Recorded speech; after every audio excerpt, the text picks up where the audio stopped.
This is Sportscentre. Hey, I'm Reagan, and we got a nice Halloween edition of DSC today. And we start things off with an interconference matchup of the NHL, as the Kraken pay a visit to the Leafs. Now, both these teams are coming in with the same record, and both are coming off pretty big wins. So who has the edge heading into tonight's game? Well, the Leafs have played pretty well against the Kraken, having won 5 of their 6 matchups all time. And they can thank Auston Matthews and Mitch Marner for that, because they've scored a combined 24 points in those games. But success isn't just on the one side, because Leafs legend Jared McCann has played really well against Toronto. Since being taken in the 2021 expansion draft, McCann has scored at a point-per-game rate against his former team. Now, last Thursday we had the Brew Bay Bowl, and tonight we've got the Tanev Bowl. In their last 5 head-to-heads, Chris has gotten the better of Brandon 4 times. So if that trend continues, can we expect a big Leafs win? Viewers in the Leafs region can catch tonight's game against the Kraken on TSN. Coverage begins at 6:30 Eastern. Tip football in Week 9 gets underway tonight, and you can bet we're ready to see the next chapter in Aaron Rodgers' season, when the Jets host the Texans. Now, forgive us if you've seen this one before, because it's already Rodgers' 5th primetime game this season. How's that fair? Now let's start with a close look as to how the season has gone for him. Not counting seasons where he was injured, Rodgers is on pace to tie his career low in touchdown passes, which came 2 years ago in his last year in Green Bay. And if you want to really put his misery into perspective, check out how Rodgers stacks up against Zach Wilson from a year ago, when the Jets actually had 2 more wins than they do at this point. New York is 0-3 since somebody went to go get his head coach fired, so you gotta wonder, how much worse can it get? Yeah, I've been in the darkness. You gotta go in there, make peace with it. But never fear, Rodgers has claimed to have found the fountain of youth. He's just began drinking a mix of cayenne pepper and water. Rodgers, if you're trying to do a cleanse, buddy, you need the lemon juice and the honey. I don't know what you're thinking. You know what he actually needs? He needs the amulet. He needs the John Tavares amulet. What are we doing, bro? Meanwhile, CJ Stroud is in tough tonight himself. He's already without Nico Collins, and Houston learned this week that Stephon Diggs is out for the year after tearing his ACL Sunday against the Colts. And Stroud already had the worst game of his young career last season against the Jets, throwing for just 91 yards and a 24-point loss. You can catch tonight's game between the Texans and Jets on TSN. Coverage begins at 7:30 Eastern, 4:30 Pacific. Okay, we are getting closer and closer to a monumental day in Raps history. I'm talking about Saturday when the Kings are in town and Toronto raises Vince Carter's number to the Raptors. Joined now by our Raps reporter, Josh Lewenberg. Josh, how's it going? Hey, Marissa. Josh, you've been around the team a long time now, including that championship run 5 years ago. Where does Carter's Raps legacy rank for you in relation to guys like Lowry, DeRozan, and Kawhi?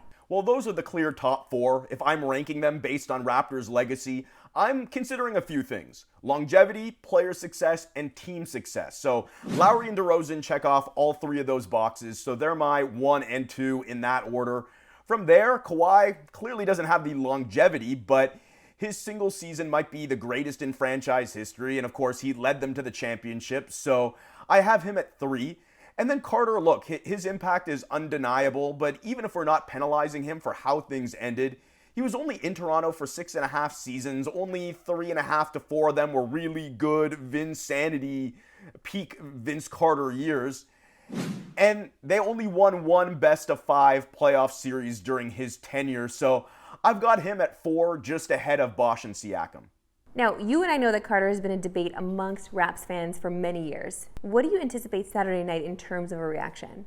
Well, I expect it to be overwhelmingly positive in the arena. And that's not to say that everyone has gotten over it. I'm sure there's going to be some mixed feelings from people watching his number 15 go into the rafters, and that's understandable. But if you're buying tickets to the game, you're probably not going there to boo. You're going there to witness history, something that's never been done in this city with this franchise, and to celebrate Vince Carter for all of the good memories and the good moments.